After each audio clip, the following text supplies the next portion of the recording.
स्वागत है आप सबका। हिंदी व्याकरण के सीरीज में हम लोगों ने वर्ण भेद तक को पढ़ लिया है और उसी हमने जाना कि वर्ण दो प्रकार के होता है, एक स्वर और एक व्यंजन। वर्ण दो प्रकार का होता है, स्वर और व्यंजन। आज इसी स्वर का वर्गीकरण हम करेंगे इस वीडियो में। इन सारी चीजों को जानने के लिए आप पीछे के जो 2-3 वीडियो पढ़ चुके हैं उसे आप देख लीजिए और आइए आज हम स्वर के वर्गीकरण को पढ़ते हैं। पिछले हमने पढ़ा था कि स्वर जो है स्वतंत्र रूप से उच्चारण होने वाले वर्णों को हम स्वर कहते हैं। स्वतंत्र रूप से उच्चरित होने वाले वर्ण को उच्चरित होने वाले वर्ण को स्वर कहते हैं। स्वतंत्र रूप से उच्चारित होने वाले वर्ण से मतलब है कि जिन वर्णों के उच्चारण में किसी अन्य वर्ण का सहायता नहीं लिया जाता उसे हम स्वर वर्ण कहते हैं। या हम हवा के आवाज गत से जिसके उच्चारण में कोई बाधा नहीं उत्पन्न होती है, यानी कि ये जो जिह्वा है कहीं रुकती नहीं है किसी मुख, जैसे हम मान लेते हैं कि ये मुख है, मुख का कंठ है, तो जो वर्ण हमारे कंठ से सीधे जिह्वा जो बिना किसी को टच किए, किसी अंग को टच किए, यानी तालु, मूर्धा या दंत, किसी भी चीज को टच किए बिना आवाज गत से बाहर निकल जाए और उन जिन वर्णों का उच्चारण कर दे वही स्वर है। आज हम इसी स्वर का वर्गीकरण करेंगे। वर्गीकरण हम कर चुके हैं, उसके बारे में पढ़ेंगे। जैसे पहला था कि रचना कहें या उत्पत्ति कहें या रचना कहें, उत्पत्ति रचना कहें या बनावट के आधार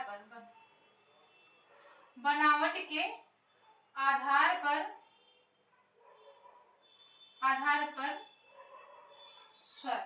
हम आज जानेंगे कि उत्पत्ति, रचना, बनावट के आधार पर स्वर कितने प्रकार के होते हैं और कौन कौन से होते हैं। तो दो प्रकार के होते हैं, एक होता है मूल स्वर और एक होता है संधि स्वर। मूल स्वर और संधि स्वर दो प्रकार के होते हैं, ये है पहला और ये है दूसरा। मूल स्वर क्या होता है? जो बिना स्वयं से जिसकी उत्पत्ति में, जिन वर्णों की उत्पत्ति में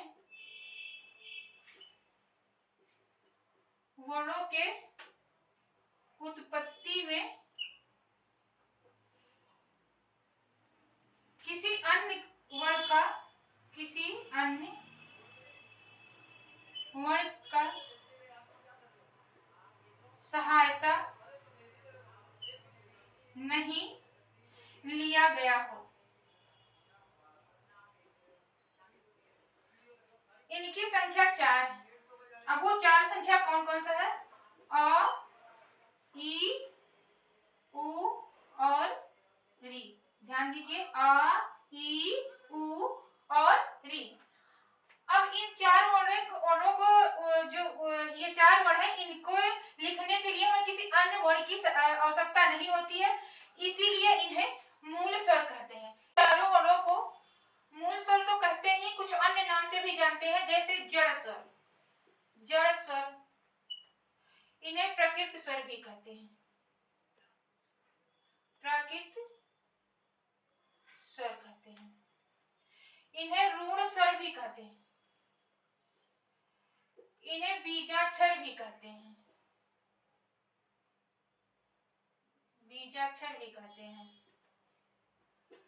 इन्हें निसर्ग भी कहते हैं। क्यों कहते हैं? मूल स्वर क्यों कहते हैं? क्योंकि इन्हीं स्वरों से, ये मूल है, इन्हीं स्वरों से अन्य स्वरों की उत्पत्ति होती है। जड़ स्वर क्यों कहती है? सभी वर्णों की जड़ है, प्रकृत है, यानी कि सबसे पहले इन्हीं की उत्पत्ति होती है। ऋण स्वर क्यों कहते हैं? क्योंकि इसके खंड और टुकड़े नहीं किए जा सकते हैं। बीजाक्षर क्यों कहते हैं? कि इन्हीं से जन्म हुआ है, ये बीज है, सारे वर्णों के या बीज है, इसलिए बीजाक्षर कहते हैं। निसर्ग मतलब होता है जिसका कोई अध्याय नहीं है, कोई भाग ना हो, इसलिए उसे निसर्ग कहते हैं। तो इन्हीं वर्णों को कहते हैं। अगर यहाँ प्रश्न बन जाता है कि प्रकृत स्वर किसे कहते हैं, रूढ़ स्वर किसे कहते हैं, बीजाक्षर स्वर किसे कहते हैं, तो इन चारों वर्णों में से अगर ऑप्शन में कोई वर्ण आता है तो इन्हीं को हम सही मानते हैं। प्रश्न कैसे बनता है ये भी हम बताएंगे आप सबको। अब आइए देखते हैं कि संधि स्वर किसे कहते हैं। संधि स्वर, आइए देखते हैं क्या किसे कहते हैं। संधि स्वर उन स्वरों की कहते हैं, उन वर्णों को कहते हैं, उन वर्णों को कहते हैं जिनकी उत्पत्ति, संधि स्वर उन वर्णों को कहते हैं जिनकी उत्पत्ति दो वर्णों के मेल से हुई हो, मेल से हुई हो। अब कैसे होगी, और इनकी संख्या कितनी है, 7 है। कौन कौन सी है, अ, ई, उ, ए, ऐ, ओ, औ। 1 2 3 4 5 6 7। ये जो 7, प्रश्न अगर बनता है कि संयुक्त, इसे संयुक्त स्वर भी कहते हैं। संयुक्त क्यों कहेंगे, क्योंकि दो वर्ण का मेल हुआ है। संधि यानी दो वर्णों को जहाँ मिलता है, संधि और संयुक्त दोनों एक दूसरे के पर्याय हैं। तो प्रश्न में अगर ये संधि स्वर पूछ लिया जाए या संयुक्त स्वर पूछ लिया जाए तो दोनों बात एक ही है। अब इनके भी दो रूप हैं, इनके भी दो रूप हैं। एक दीर्घ स्वर संधि, दीर्घ, आइए इधर जानते हैं।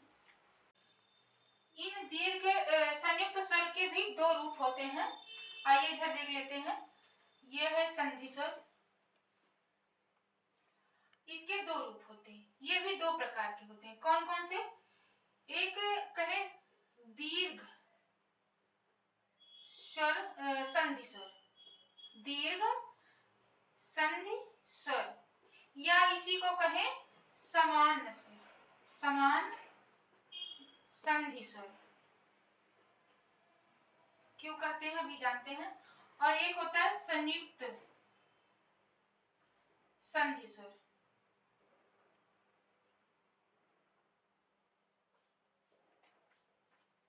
संधि स्वर के दो भेद होते हैं, दीर्घ संधि स्वर और संयुक्त संधि स्वर।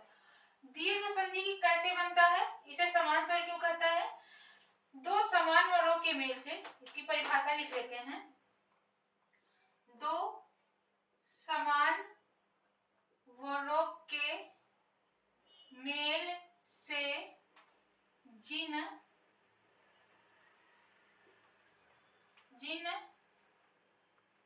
स्वर वर्णों की उत्पत्ति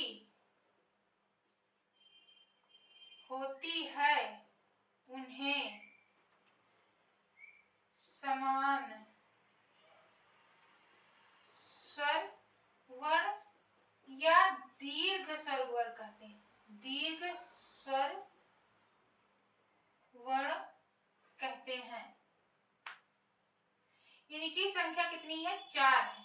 और ये चारों कैसे बने हैं आइए जानते हैं। जैसे मान लीजिए हरस्व, हम मूल स्वर क्या है, मूल स्वर या जड़ स्वर क्या है, तो वो है आ, ई, उ और री। ये 4 वर्ण जो है ये मूल है। अब इन्हीं से अन्य वर्णों की उत्पत्ति हुई है। तो आइए जानते हैं कैसे इन समान दीर्घ संधि स्वर की उत्पत्ति हुई है। तो ये आ लेते हैं यहाँ, ये हरस्व प्लस हरस्व यानी दो समान वर्ण है, और इनके मिलने से क्या बन गया, एक दीर्घ। फिर ई लेते हैं, हरस्वी प्लस हरस्वी, अब बन गया दीर्घ। फिर मूल स्वर जो है उ, ये हरस्व है, इसको यहाँ लेते हैं, और हरस्व प्लस हरस्व, और बन गया दीर्घ। अब हरस्व री को लेते हैं, तो यहाँ हरस्वरी प्लस हरस्वरी और बन गया दीर्घ। मित्रों, यहाँ हमें ये 4 वर्ण मिल गए, 4 यहाँ मिले हैं, 4 यहाँ मिल गए, और बाकी ये बन गया, ये बन गया, ये बन गया। जैसे हमने देख लिया कि समान वर्णों से दीर्घ वर्ण की उत्पत्ति कैसे हुई है। अब यहाँ देखते हैं कि संयुक्त संधि स्वर किस प्रकार से बना है और कौन कौन से हैं। तो इसकी परिभाषा है, 2 विषम वर्णों के मेल से जिन वर्णों की उत्पत्ति होती है, जिन वर्णों की उत्पत्ति होती है उन्हें संयुक्त संधि स्वर कहते हैं। संधि स्वर कहते हैं। नोट करते चलिएगा। अब वो कौन कौन से वर्ण है और किस प्रकार से बने हुए हैं, तो आइए देखते हैं। यहाँ समान में समान वर्ण आया था, क्योंकि यहाँ इसकी परिभाषा है कि 2 समान वर्णों के मेल से जिन स्वर वर्णों की उत्पत्ति होती है उन्हें समान स्वर कहते हैं। और संयुक्त स्वर का जो परिभाषा है वह 2 विषम वर्णों के मेल से जिन वर्णों की उत्पत्ति होती है उन्हें संयुक्त स्वर कहते हैं। किस प्रकार होती है, आइए देखते हैं। ये तो मूल स्वर है, यहाँ मूल स्वर है तो मूल स्वर तो रहेगा ही, मूल स्वर से ही अन्य स्वरों की उत्पत्ति हुई है। मूल स्वर में जब हम ई लगा देते हैं, मूल स्वर प्लस हरस्व आ और हरस्व ई बराबर क्या हो जाता है, ऐ हो जाता है। और हर्ष आ और ए को लगाते हैं तो क्या मिल जाता है, आई बन जाता है। और उसके बाद हर्ष आ के साथ जब हर्ष ऊ लगा देते हैं तो ऊ हो जाता है। और जब हर्ष आ के साथ वो लगाते हैं तो औ का निर्माण होता है। यहाँ देखे हमने हरस्वा दीर्घ बन गया, और हरस्वी के साथ दीर्घ बना, हरस्व के साथ दीर्घ बन गया, हरस्वरी के साथ मिलकर दीर्घ बन गया। ये समान वर्ण है, चारों समान वर्णों से उत्पत्ति है और दीर्घ वर्ण है। और ये संयुक्त, ये चार, अगर प्रश्न पूछा जाए कि संयुक्त स्वर कौन से हैं तो ये है, आए है, ओ है और औ है। और इनकी उत्पत्ति जो हुई है वो 2 विषम वर्णों के मेल से हुई है। 2 विषम का अर्थ होता है कि जैसे ये आ और ई, ये 2 विषम वर्ण है। अगर आ के साथ आ लगता है तो सम होता है, ई के साथ ई का मेल होता है तो सम होता है।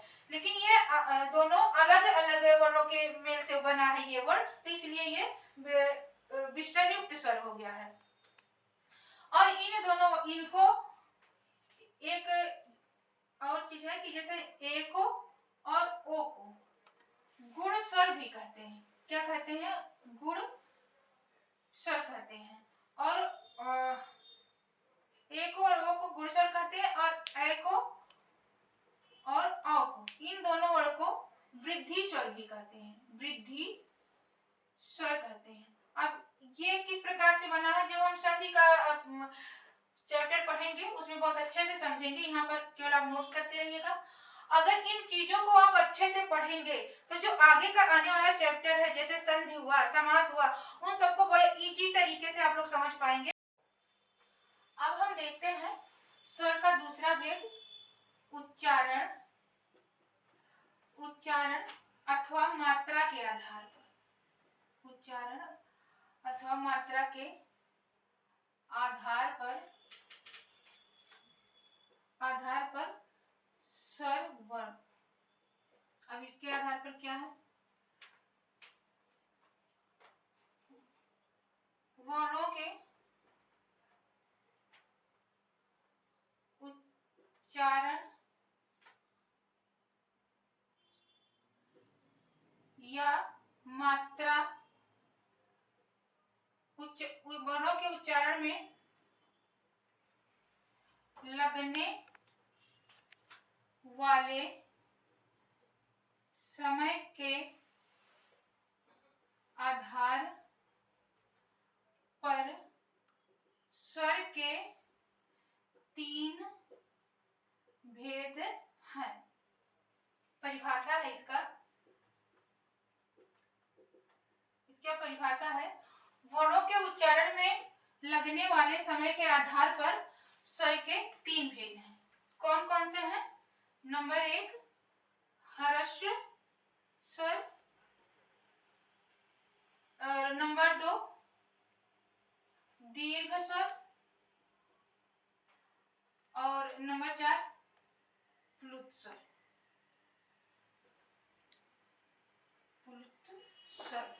अब हम इन तीनों को जानेंगे अलग अलग से। स्वर का दूसरा प्रकार है उच्चारण अथवा मात्रा के आधार पर लगने वाला उच्चारण अथवा मात्रा के आधार पर स्वर वर्ण। हम स्वर का वर्गीकरण पढ़ रहे हैं, जिसमें पहला पढ़ चुके हैं रचना और बनावट के आधार पर, और दूसरा पढ़ रहे हैं उच्चारण मात्रा के आधार पर स्वर वर्ण, जिसका परिभाषा है वर्णों के उच्चारण में लगने वाले समय के आधार पर स्वर वर्ण 3 भेद का है। स्वरों के 3 भेद है। कौन कौन से? नंबर 1 ह्रस्व, नंबर 2 दीर्घ, नंबर 3 प्लुत। अब स्वर वर्ग, ह्रस्व स्वर क्या है? जिनके उच्चारण में, जिन वर्णों के उच्चारण में, जिन वर्णों के उच्चारण में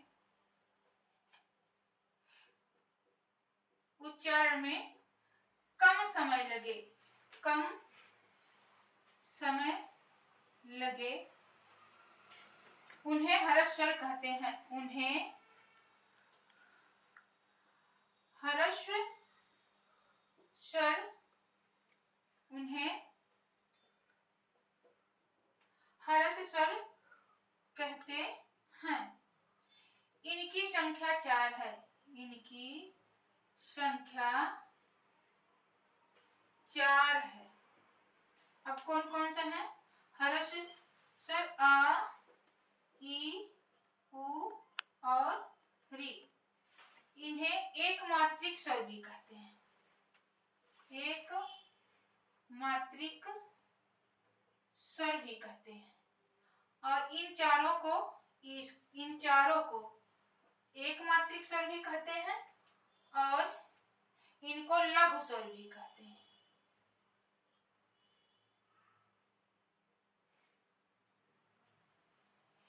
जिन वर्णों के उच्चारण में कम समय लगे उन्हें ह्रस्व स्वर कहते हैं। इनकी संख्या 4 है और वो कौन कौन से हैं? आ, ई, उ और री। इन्हें एक मात्रिक भी कहते हैं और इन्हें ये लघु स्वर के नाम से भी जाने जाते हैं।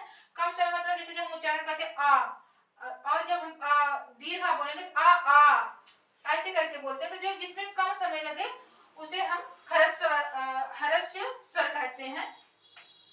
अब हम जानेंगे कि दीर्घ स्वर किसे कहते हैं। अब उच्चारण के आधार पर हम दूसरा प्रकार देखते हैं, दीर्घ स्वर।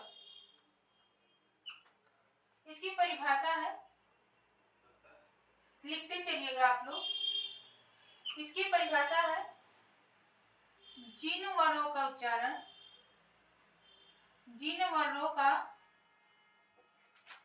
उच्चारण करने में ह्रस्व स्वर से अधिक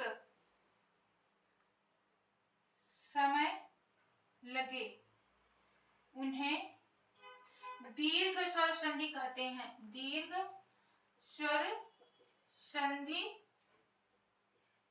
कहते हैं। इनकी संख्या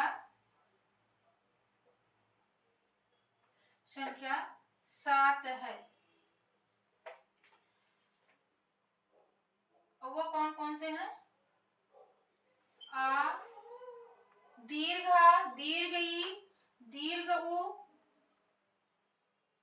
ए, ओ और औ। जैसे हमें जब हम ह्रस्व में आ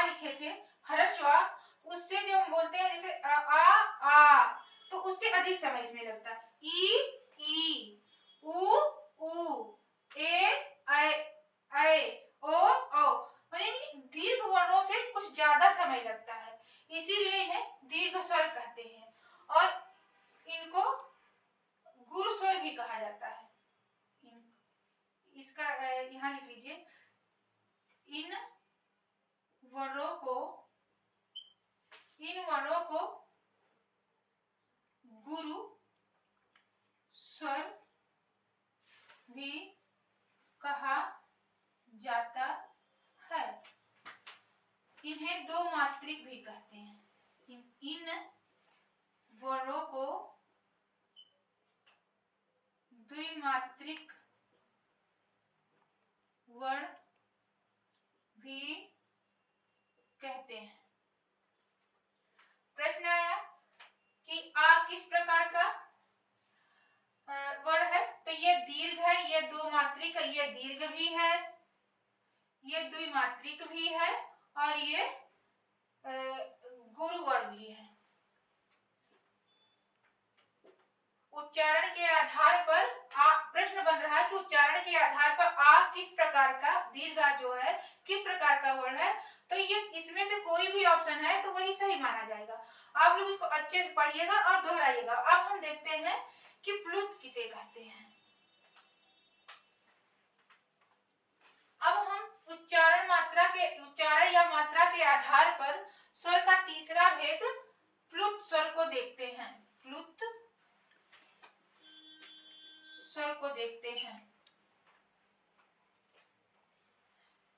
जिन वर्णों के, इसकी परिभाषा है, आराम आराम से लिखिए और समझिएगा सब लोग। इसकी परिभाषा है, जिन वर्णों के उच्चारण में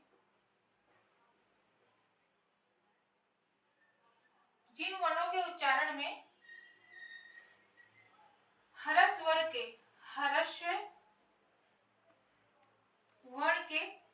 वर्ण से 3 गुना समय लगे, 3 गुना समय लगे, उन्हें प्लुत स्वर कहते हैं।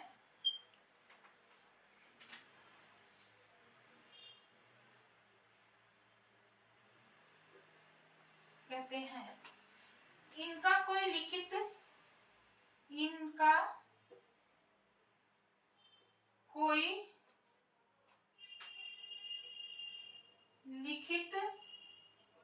रूप नहीं है।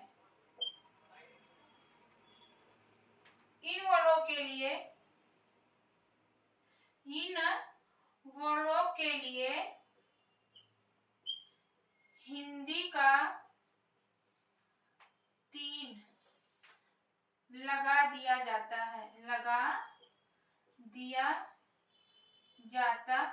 है। जैसे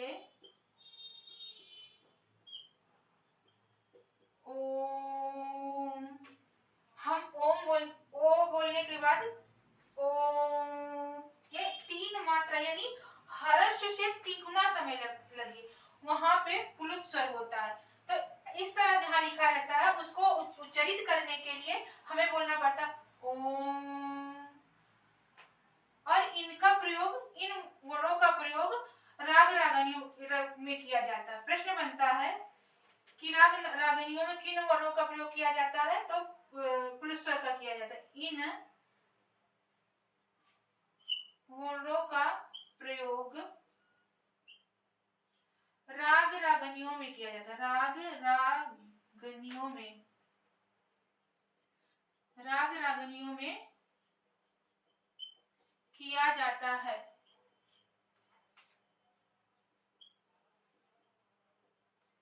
इन्हें त्रैमात्रिक स्वर भी कहते हैं।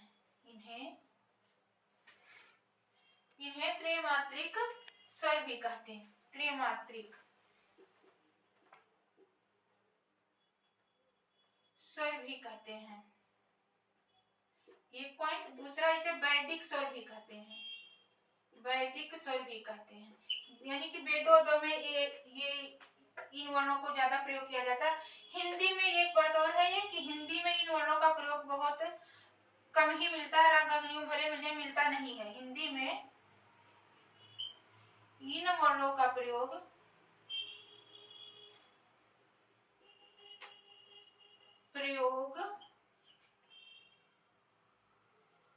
नहीं मिलता।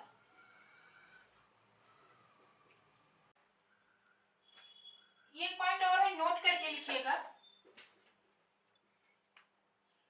हमने भी ये तीनों वर्ड पढ़ाते पढ़ाते मात्रा के आधार पर, समय के आधार पर, मात्रा के आधार पर, जैसे ह्रस्व स्वर की बात की तो एक मात्रिक स्वर बोले, और दीर्घ स्वर की बात की द्विमात्रिक बोले, प्लुत को कहे तीन मात्रिक। तो ये मात्रा है क्या, तो इसके बारे में नोट करके नीचे लिख लीजिएगा कि एक स्वस्थ मनुष्य के द्वारा, एक स्वस्थ मनुष्य के द्वारा एक बार आंख के पलक झपकाने में, आंख का पलक झपकाने में जितना समय लगता है उन्हें एक मात्रा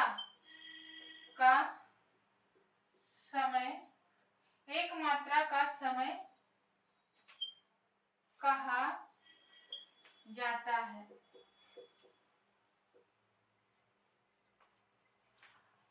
हमने आज पढ़ा कि उत्पत्ति और रचना बनावट के आधार पर स्वर क्या है। तो उसमें हमने पढ़ा कि मूल स्वर क्या है, दीर्घ स्वर क्या है, संयुक्त स्वर क्या है और उनका भी वर्गीकरण क्या है। दूसरा हमने पढ़ा कि उच्चारण और मात्रा के आधार पर स्वर क्या है। तो उसमें ह्रस्व, दीर्घ और प्लुत स्वर की चर्चा हुई। और मात्रा के में हमने पढ़ा कि जब एक स्वस्थ मनुष्य के द्वारा, यानी आंखें खोला और झपका, वही जो जितना समय वो लग रहा है वो एक मात्रा का। इस आधार पर हम इन सारी चीजों को समझे। इसके आगे हम जो स्वर का और वर्गीकरण करना है नेक्स्ट वीडियो में देखते हैं। धन्यवाद।